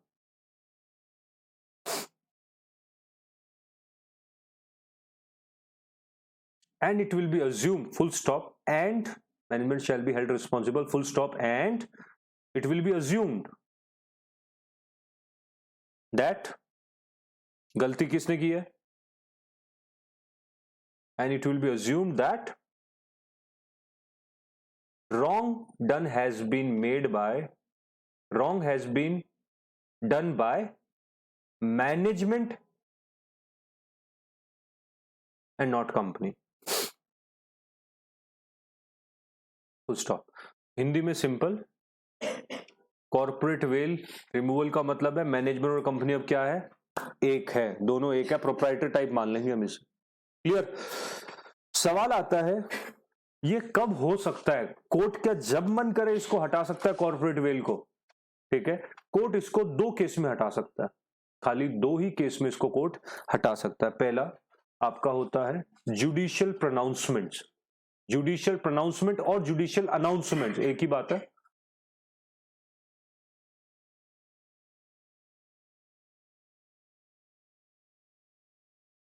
Judicial announcements.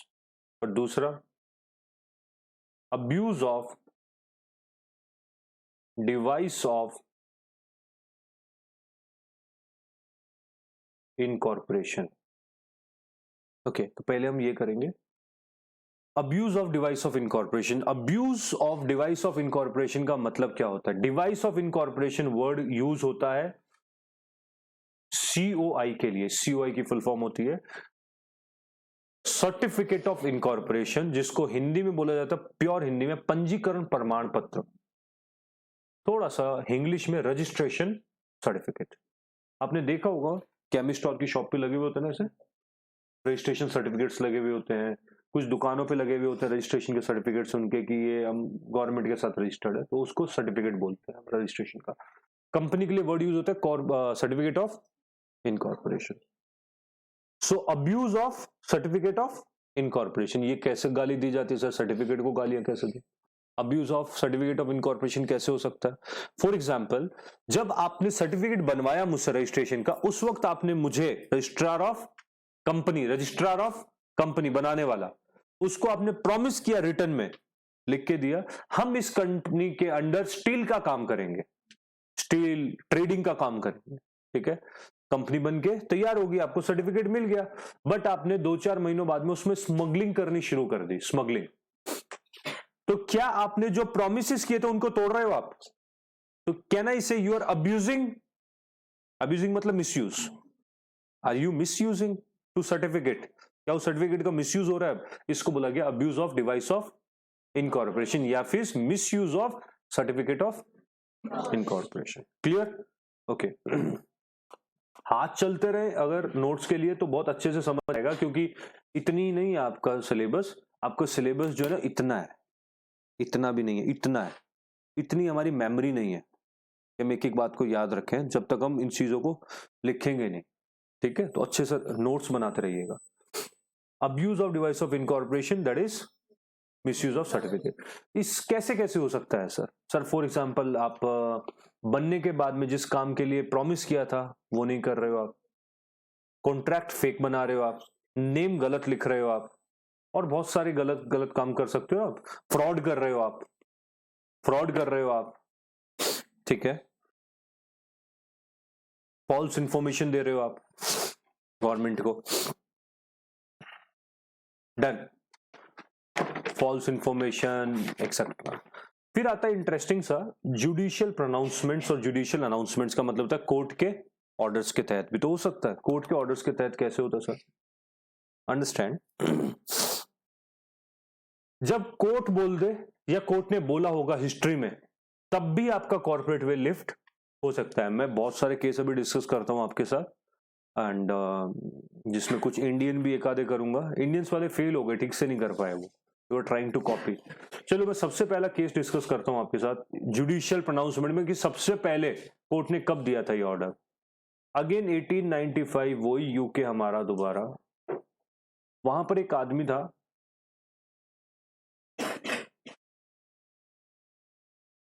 Sir Dinshaw मनकजी, sir Dinshaw मनकजी, ठीक है। मैं थोड़ा बहुत story की तरीके से आपको case समझाता हूं, आई होप लर्न भी हो जाए साथ साथ में आपको। सर डिनशॉ मनकजी ने क्या किया, सर डिनशॉ के पास अज्यूम करते हैं 1 करोड़ रुपया था और मार्केट में, इकोनॉमी में रिटर्न ऑन इन्वेस्टमेंट है 10% का। तो सर डिनशॉ कितना कमाते थे? 10 लाख। एक एग्जांपल, फिर से एक अजम्पशन लेते हैं कि गवर्नमेंट की तरफ से 2.5 लाख रुपए तक टैक्स नहीं लिया जाता, जबकि कंपनी से 0 पे लिया जाता। हम अजम्पशन ले रहे हैं, गवर्नमेंट की तरफ से 2.5 लाख तक टैक्स नहीं लिया जाता। तो सर डिनशॉ को कितने पे टैक्स देना पड़ता है? और अगर ऊपर ऊपर से देख तो 7.5 लाख रुपए पे टैक्स देना पड़ रहा है। सर डिनशॉ को चोरी करनी थी टैक्स की, तो सर डिनशॉ ने कहा मेरे पास 1 करोड़ रुपया है। समझ आया क्या किया उन्होंने?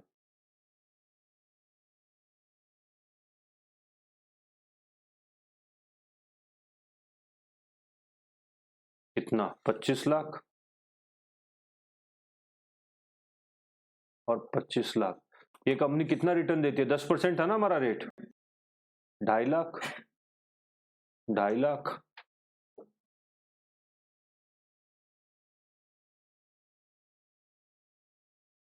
ठीक है, कितने तक माफ है? 2.5 माफ है, गवर्नमेंट को 1 रुपए का टैक्स नहीं देता। ठीक है, तो ये 2.5 करके इसके पास फिर से कितना आ गया? नहीं, 1 करोड़ तो था ही, और ये 10 लाख और आ गया। ठीक है, और 1 साल बाद फिर से कितना हो गया? 10 लाख और आ गया, 20 लाख। जैसे इसके पास 25 लाख होते, फिर से ई लिमिटेड ये बना देता, डी लिमिटेड जेड तक कहीं भी जा सकता है। ये तो गवर्नमेंट ने कहा we need to stop him, इसको रोकना जरूरी है, ऐसे तो कभी जिंदगी में कोई टैक्स देगा ही नहीं हमें। कोर्ट ने इसको बोला कि भाई तू टैक्स क्यों नहीं दे रहा? इसने का टैक्स बनता ही नहीं है, 2.5 लाख तो हर पर्सन का माफ है। तो गवर्नमेंट ने कहा ठीक है, तो हर पर्सन का माफ है तो तेरा कहां से माफ होगा? तो इसने कहा सर आपने सैलोमन का केस नहीं पढ़ा क्या? आप ही ने तो बताया था कि कंपनी एक अलग से पर्सन है और मैं एक अलग पर्सन हूं। ठीक है, तो मैं अलग हूं, कंपनी अलग है, ये तो कंपनी की इनकम है। तो कोर्ट ने कहा हम कॉर्पोरेट वेल लिफ्ट करते हैं और हम ये चेक करेंगे किसका है सारा पैसा, क्योंकि आप लॉ को मिसयूज कर रहे हो, गवर्नमेंट की रेवेन्यू को चोरी, गवर्नमेंट की रेवेन्यू को डैमेज कर रहे हो। इस वजह से हम क्या करेंगे, अभी कॉर्पोरेट वेल को लिफ्ट करेंगे और ये सारा का सारा पैसा किसका अज्यूम कर लेंगे हम, this whole money belongs to Salomon, ये सारा पैसा तुम्हारा है। और फिर से हम क्या बनाएंगे इसको, 1 करोड़ रुपया तुम्हारा है, इस पे जो रिटर्न आया 10 लाख, इस पे टैक्स कौन देगा? सर डिनशॉ देगा। तो पहला केस कब हुआ था? 1895 में कॉर्पोरेट वेल लिफ्ट हुई थी सर डिनशॉ मनकशी के केस में। फिर से बता देता हूं, सर डिनशॉ के पास 1 करोड़ रुपया था जिसपे उसको 7.5 लाख तक तो टैक्स देना पड़ता था, 2.5 की एग्जम्पशन लेता था।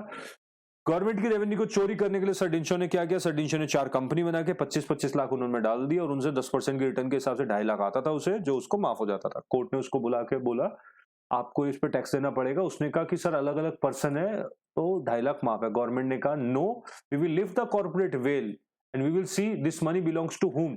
आपने इस कंपनी को क्यों दिया पैसा? कोई रीजन तो इसने इन रिवर्ट में आपको क्या दिया? कुछ भी नहीं दिया, आपने वैसे ही दिया गिफ्ट। ठीक है, तो आपको ये सारा पैसा मानेंगे कि आप ही का है और हम कॉर्पोरेट वेल लिफ्ट कर देंगे, कोई सेपरेट लीगल एंटिटी आपके और कंपनी के बीच में नहीं है, तो सब कुछ आपका है। पहला और बताता हूं एक केस, ये नोट डाउन हो गया आपका?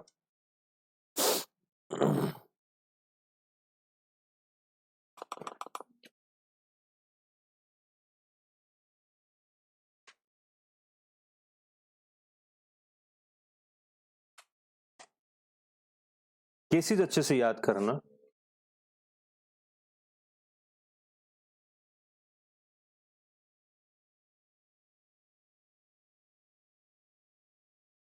एक केस हुआ गिलफोर्ड मोटर्स का, पूरे केस का नाम था Gilford Motors company limited versus horn.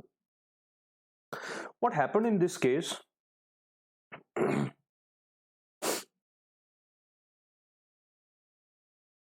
हो गया नोट डाउन सारा। सुनो इस केस में क्या हुआ। जैसे आपने बेसिक अगर कभी सुना हो कि 11th-12th में सुनते हो आप बाद में भी, कि अगर कोई पार्टनर एक फर्म को छोड़ के जा रहा है तो उस पार्टनर से हम बोल सकते हैं कि सेम काम, गुडविल, सेम काम तुम बाहर जाके ना ही सेम बिजनेस सेम लोगों को सॉलिसिट करोगे, मतलब सेम कस्टमर्स को तुम यूज नहीं कर सकते, कह सकते हैं।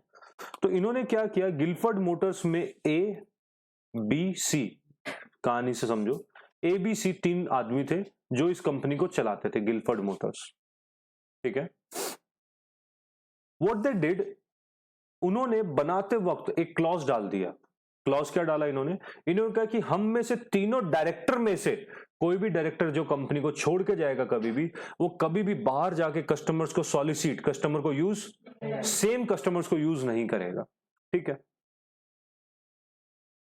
इनमें से मिस्टर सी ने ये कंपनी छोड़ दी, और मिस्टर सी ने ये कंपनी छोड़ के एक्स वाई और सी लिमिटेड नाम की कंपनी नई ज्वाइन कर ली, नई कंपनी बना दी।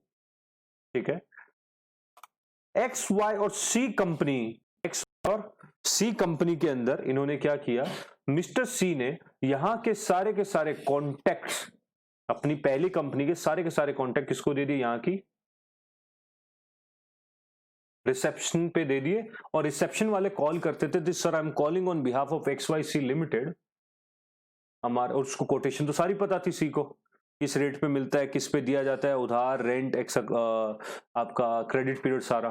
तो इन्होंने क्या किया उसके बदले में, सारा का सारा काम इधर ले लिया। इससे इन्होंने कुछ पैसे कमाए, लगभग एग्जाम्पल 10 लाख पाउंड्स इन्होंने कमा लिए उस टाइम पे, ये काम कर करके। That by the time they got to know, तो ये अब रह गए कौन, ए बी, ए और बी दो ही आदमी रह गए। ए और बी दोनों गए फिर से कहां पर, सर हमारे साथ गलत हो रहा है, ये हमारा कॉन्ट्रैक्ट है, हमने सी को बोला था कि जो भी आदमी छोड़ के जाएगा वो बाहर जाके हमारे सेम कॉन्ट्रैक्ट को यूज नहीं करेगा, अब सी को बुलाओ। सी को नोटिस देके समन से बुलाया गया, और सी भागते भागते गया वहां पर। सी को जज ने बोला कि भाई क्या तुम्हारा कॉन्ट्रैक्ट था कि तुम पुरानी कंपनी के कॉन्टैक्ट्स को यूज नहीं करोगे, उसने कहा हाँ बिल्कुल था, बिल्कुल अच्छे से बना हुआ था, और ये लोग अलाउड नहीं है हमें बिल्कुल भी बाहर के कॉन्टैक्ट्स यूज करना। तो कोर्ट ने कहा क्या तुम ये क्यों कर रहे हो फिर अभी, why are you using the contacts. उसने कहा सर सैलमन नहीं पढ़ा क्या आपने, समझ आया क्या, मैं कॉल नहीं कर रहा हूं एक्स वाई जेड लिमिटेड, मैंने लैंग्वेज क्या यूज की थी, I am calling on behalf of, मैं यूज नहीं कर रहा हूं, X Y C limited use कर रही है, मैं कहां यूज करूं, मैंने एक भी कस्टमर को कॉल किया हो तो बताओ आप, मैंने तो एक भी यूज नहीं किया। एक्स वाई सी कर रही है, और एक्स वाई सी अलग पर्सन है, उसको सारे अधिकार है, कानून में एक पर्सन है, वो यूज कर रहा है, मुझे मना था ना, मैं नहीं कर रहा हूं, एक्स वाई सी कर रहा है। कोर्ट ने कहा तूने सर डिंचो नहीं पढ़ा, मतलब we will lift the corporate veil and we will see कि ये कॉन्टैक्ट आए कहां से, इसके पास किसने दिए, किसकी वजह से ये हो रहा है, मैंने यूज किया गया था वर्ड पहले पपेट वाले में, किसकी वजह से हो रहा है, गलती कौन कर रहा है, ये तो एक पपेट है एक्स वाई सी, तो कौन चला रहा है इसे, तुम चला रहे हो, तुमने दिए इसे कॉन्टैक्ट, गलती किसकी है, तुम्हारी है। तो इन्होंने सेपरेट लीगल एंटिटी रिमूव की यहां पर, मतलब कॉर्पोरेट वेल लिफ्ट किया यहां पर, और किसको बनाया इन्होंने, Who was held responsible? सी, और इन्होंने वो 10 लाख रुपए जो कमाए थे वो वापस इनको, 10 लाख पाउंड इनको वापस दिलवाए गए, और आगे से इनको इंस्ट्रक्शन दिया गया कि you will not use the same customer whether it's a company और यू, आपसे बिलोंगिंगनेस में यूज नहीं होने चाहिए। तो सेकंड केस कौन सा हुआ, याद रहेगा, Gilford Motors, Gilford Motors company limited versus Horne का केस था, जिसमें भी सेपरेट लीगल एंटिटी को रिमूवल हुआ था। ठीक है।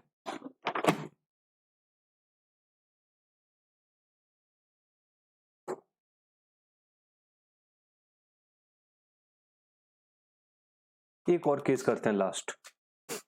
केसेस थोड़े ज्यादा करेंगे, अच्छा रहता है एग्जाम्स के लिए। ठीक है, डन। ओके, एक और केस का नाम लिखते हैं।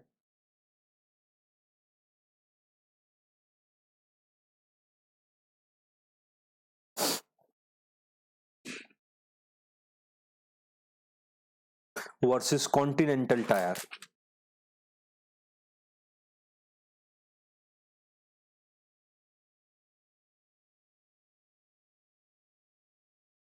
Daimler company limited versus continental tyre and rubber company.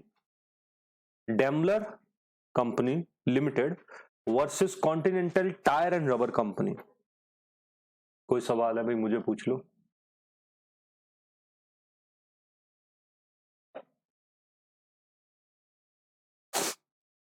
हो गया, डेमलर कंपनी लिमिटेड वर्सेस। अच्छा चलो, केस स्टार्ट करने से पहले ये कंपनी का नाम सुना है दोनों का किसी ने क्लास के अलावा? कॉन्टिनेंटल होटल कहाँ है? कॉन्टिनेंटल टायर भारत में है?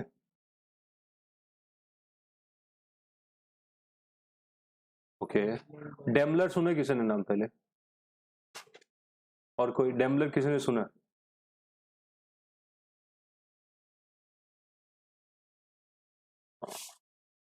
सबको पता है ना, मर्सिडीज, मर्सिडीज कंपनी ये है, मर्सिडीज बेंज। ठीक है, उसकी कंपनी का नाम है डेमलर। मर्सिडीज कंपनी, जो हम सारा दिन मर्सिडीज मर्सिडीज हमारा ड्रीम है, उस कंपनी का नाम डेमलर है। ठीक है, मर्सिडीज तो उनकी डॉटर का नाम था। वो ऐसे भी नाम अंग्रेजों में होते हैं, हमारे यहाँ थोड़ी लीलावती। गाड़ियों का नाम भी गंदा लगेगा ना निकालते हुए, लीलावती 800। ठीक है, मतलब किसी की मदर का नाम हो तो विद ड्यू रिस्पेक्ट, मैंने एक जैसे एग्जांपल दिया है, लीलावती या कोई भी रामा श्यामा कुछ भी। ठीक है, तो नाम भी थोड़ा स्टाइलिश रखा उन्होंने, ये सोच के कि गाड़ी बनाएंगे फ्यूचर में। ठीक है, मर्सिडीज उनकी डॉटर का नाम था। उसके ऊपर काफी सारे, निर्मा ना, Nirma, Nirma, that doll in the Nirma sir. वो बेसिकली अब तो she is a granny, grand mother बन चुकी है वो एक्चुअल में उस बच्चे की फोटो थी। ब्रिटानिया, ब्रिटानिया था ना, ये कौन सा, पार्ले जी, पार्ले जी में है। बहुत सारे जो है, डेल, डेल बेसिकली सरनेम है, डेल इज अ सरनेम। जावा, जावा सुना नाम, लैंग्वेज, इट्स आइलैंड, उस पे बना हुआ। एयरटेल, बहुत है ऐसे, बहुत सारे हैं, इनके हर नाम के पीछे मीनिंग है कुछ ना कुछ। चलिए, और इसका मतलब वो हर फोटो वो नहीं होते, स्टारबक्स वाला सच में नहीं था। ठीक है, चलिए तो हम बढ़ते हैं अगले और लास्ट केस की तरफ आज के। The case name is Daimler and Continental tyre. ये case Continental tyres and rubber के नाम से फेमस है। इस केस में क्या हुआ था, थोड़ा सा हल्का सा टफ है ये, ध्यान से समझो। इस केस में क्या हुआ था, वर्ल्ड वॉर सेकंड के बारे में सुने किसी ने? मतलब आजकल के जो हालात चल रहे हैं उसमें तो थर्ड भी शायद जल्दी सुन लोगे आप। ठीक है, बट इस वजह से कहीं पढ़ाई मत छोड़ देना। ठीक है, हाँ, ईरान वाला अभी चल रहा है, बट ईरान तो I think it's not a nuclear power. Iran is not a nuclear power, तो वो शायद ना कर पाए। और जो है वो भी थोड़ा मुश्किल होता है न्यूक्लियर, खुद भी तो हालत खराब होगी ना। तो एनीवेज हम वर्ल्ड वॉर सेकंड की तरफ चलते हैं। वर्ल्ड वॉर सेकंड में क्या हुआ था? वर्ल्ड वॉर सेकंड में दो कंट्रीज, जर्मनी एंड ब्रिटेन, अलग अलग साइड से, दोनों अलग अलग साइड में वो एनिमीज थे उस वक्त, वो लड़ाई कर रहे थे। ओके, कॉन्टिनेंटल टायर जो कंपनी है, कॉन्टिनेंटल टायर जो कंपनी है, उसने क्या किया, वो रादर कॉन्टिनेंट, डेमलर ने क्या किया था, डेमलर ने अपनी एक ब्रांच खोली। Daimler is a German company. ठीक है, क्योंकि सबसे बेस्ट कार वर्ल्ड में कहाँ बनती है? जर्मनी की कार सबसे बेस्ट होती है। ठीक है, मशीनरी, मैकेनिकल चीजें वहां ज्यादा अच्छी है। तो जर्मनी की कंपनी, उन्होंने क्या, अपनी एक खोली ब्रांच ब्रिटेन में। उस वक्त नाम यूज करते थे वैसे ज्यादातर वो ग्रेट ब्रिटेन कहते थे उसे। तो इन्होंने ब्रिटेन के अंदर एक ब्रांच खोली अपनी, ब्रिटेन में ब्रांच खोली वर्ल्ड वॉर सेकंड से पहले। ब्रांच खोल के वहां के कंपनीज, वहां के लोगों को टायर बेचने शुरू कर दिए। उसमें उनका एक कस्टमर था कॉन्टिनेंटल, उन्होंने उसको भी टायर बेचे। दैट इज, कुछ कंपनियों को टायर बेचे उन्होंने, टायर उधार पे टायर सेल कर दिए। एक हाइपोथेटिकल अमाउंट ले लेते हैं, 10 लाख की, टायर बेच दिए।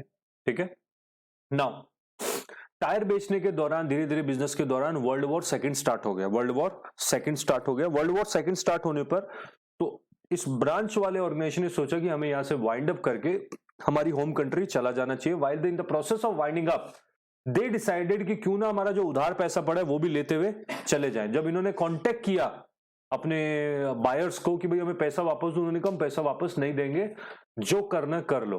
तो ये भाग के कहां गए फिर से? अभी हम कहां बैठे? ब्रिटेन में, ठीक है। तो ये ब्रिटेन मतलब हो गया फिर से यूके, ठीक है। उत्तराखंड उत्तराखंड नहीं हुआ, यूनाइटेड किंगडम, ठीक है, ठीक है। तो ये गए हाउस ऑफ लॉ। फिर से सर आप वहीं के केसेस क्यों पढ़ा रहे हो? क्योंकि सर हमारे जो कानून बने हुए हैं ना, हमारे ब्रिटिशर्स के बेस पे बने हुए हैं सारे कानून, इसलिए हमारे पास ज्यादा केसेस वहीं के ही हैं, या इंडिया के या वहां के, ज्यादा केसेस वही पढ़ने हमें, ठीक है।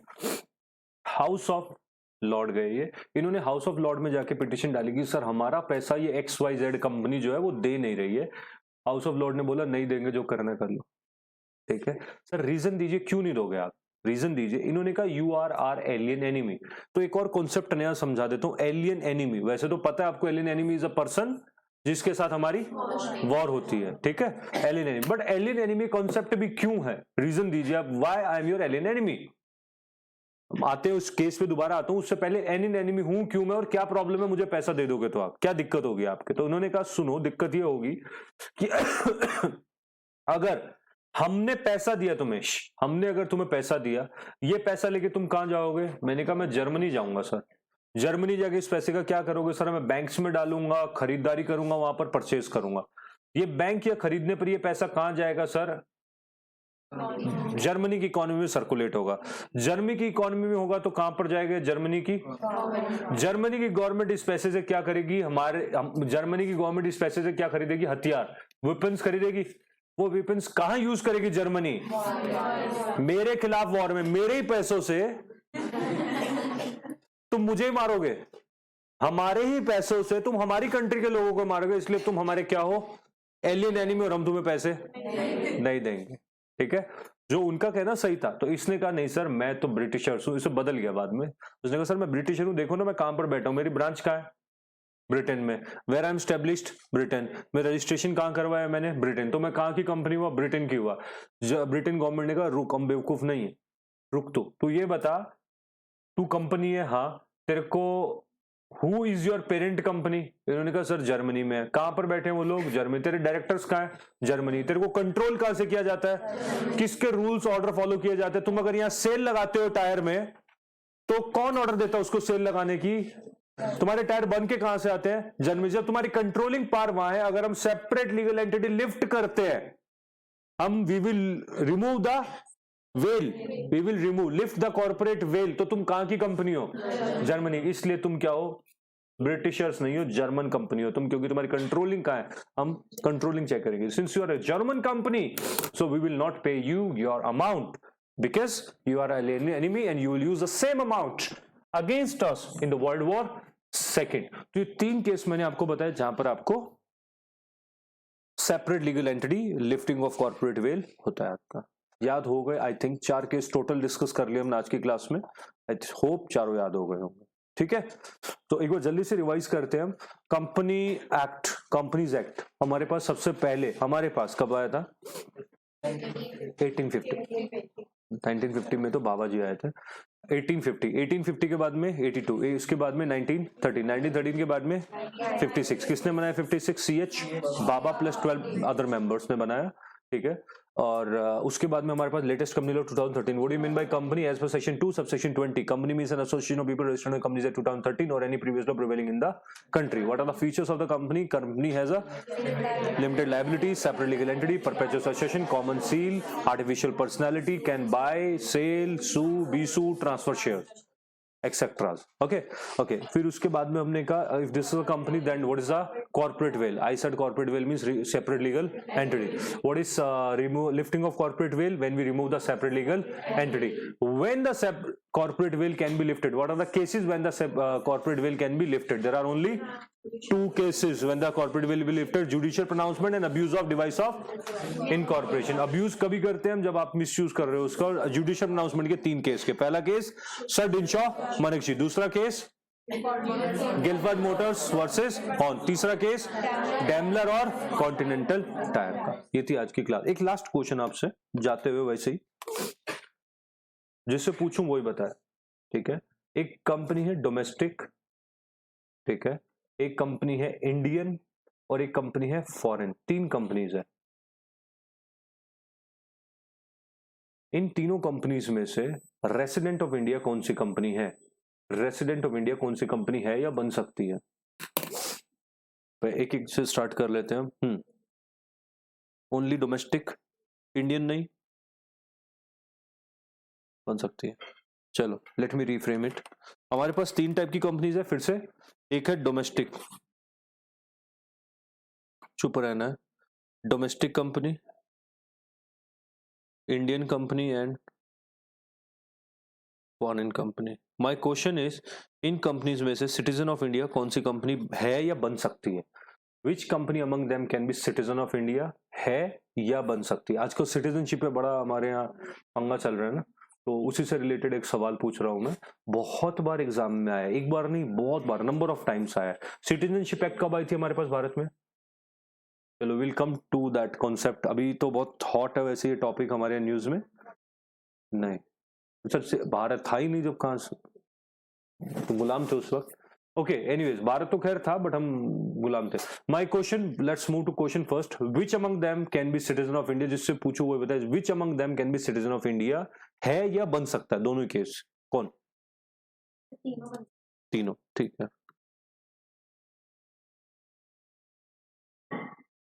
दो, डोमेस्टिक और India.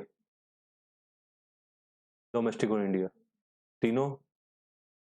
Domestic Indian, domestic Indian, domestic Indian. तो कुछ और अलग है किसी का डोमेस्टिक इंडियन के अलावा? Domestic Indian. तीनों तीनों तीनों तीनों तीनों तीनों कोई भी नहीं, अजीब ही है. हाँ तीनों तीनों तीनों तीनों तीनों. किसी और का भी ऐसा आंसर है? कोई भी नहीं वाला, कोई और भी है? बड़ी अलग सा आंसर है भाई. हाँ मतलब कंडीशन ठीक है बट बन सकती है. ठीक है, तो एक बच्चे का वैसे सबके तीनों ही है बट एक बच्चे का है कि कोई भी नहीं बन सकता. राइट, और कोई? वो एक, हाँ तो ये 2 बच्चे सही है, बाकी सब गलत है. Only these 2 students are correct, rest all are wrong. और many at times, multiple time ये एग्जाम में क्वेश्चन आया है. एक बार नहीं, रिपीटेडली ईयर्स आता रहता है ये. कैसे? मैं रीजन बताता हूँ, ध्यान से सुनो. सिटीजनशिप, सिटीजन की 2 पार होती है. कुछ तो इतने हद दर्जे के नालायक भी हैं, बताऊंगा मैं उन्हें बाद में. ठीक है, कि सिटीजनशिप की, सिटीजन की 2 पार है इंडिया में, और तो बहुत है, मैं 2 बताता हूँ क्या क्या. पहली पार है सिटीजन की, वो इलेक्शन में वोट कर सकता है. वो इलेक्शन में वोट कर सकता है. क्या कंपनी इलेक्शन में वोट कर सकती है? दूसरी सिटीजन की पार है, सिटीजन शादी कर सकता है, मैरिज कर सकता है. You are allowed to marry. क्या कंपनी शादी कर सकती है? नहीं ना. और सिटीजन की बहुत सारी पार है. कंपनी, कोई भी किसी भी तरीके की कंपनी सिटीजन नहीं बन सकती है. कोई कंपनी कभी भी सिटीजन नहीं बन सकती एज पर सिटीजनशिप एक्ट 1956. याद रखने के लिए याद रख लेना, कंपनीज एक्ट के साथ आई थी वो, पुरानी वाली के साथ. ठीक है, तो सर ये जो कंपनियां इंडियन हम बोलते हैं, ये इंडियन है, ये वो, ये क्या? सर वो रेसिडेंट है. मैंने इनफैक्ट शुरुआत में आंसर दे भी दिया था, then I change to citizen. तो बट कंपनी क्या बन सकती है? रेसिडेंट बन सकती है. 182 का कॉन्सेप्ट, 182 डेज का कॉन्सेप्ट अगर थोड़ा बहुत कभी किसने पढ़ा हो, वो रेसिडेंट होती है कंपनी, सिटीजन अलग होता है. ठीक है, क्लियर? ये ध्यान रख लेना, ये रिपीटेडली कई बार एग्जाम में आया ये क्वेश्चन. ठीक है, तो इसके साथ हम आज की क्लास को खत्म करेंगे, बट पहले आप रिवाइज करना. आपको यहां तक कोई भी सवाल है किसी का, any question anyone has, you can ask me.